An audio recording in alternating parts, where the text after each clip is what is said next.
Bagang balita, pamilya mag-outing sana na disgrasya. Dagdag detalye sa report ni Pilapil.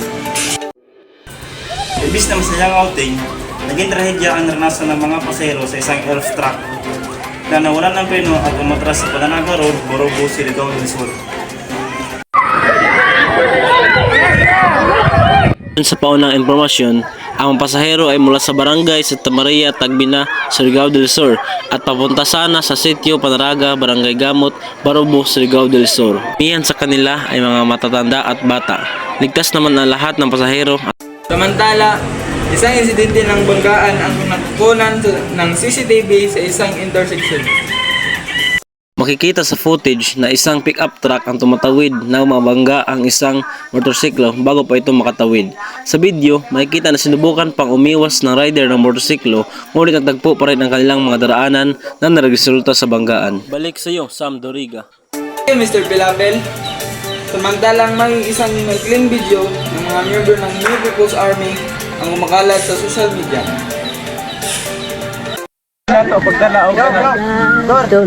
Sa naturang clip, makikita ang ilang armadong kalalakihan na naglalakad sa isang hindi matukoy na lokasyon.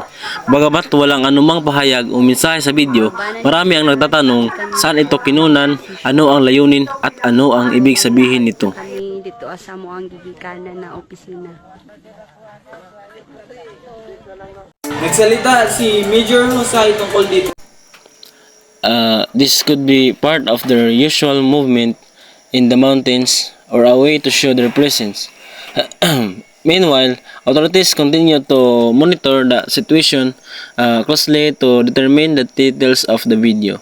This may indicate a larger pattern or a significant shift in their activities, so it remains under careful observation. Punta naman tayo sa politika.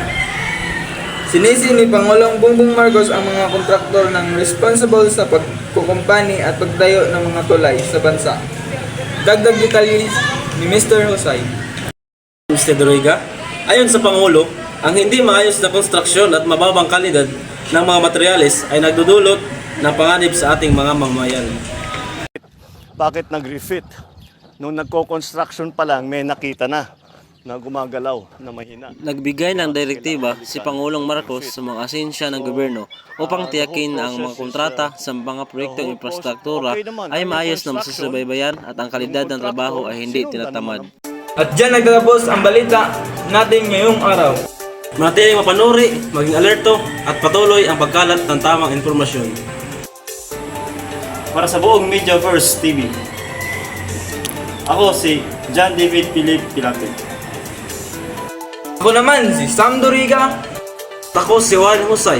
Maraming salamat sa inyong pagsubaybay. Magandang araw, Pilipinas!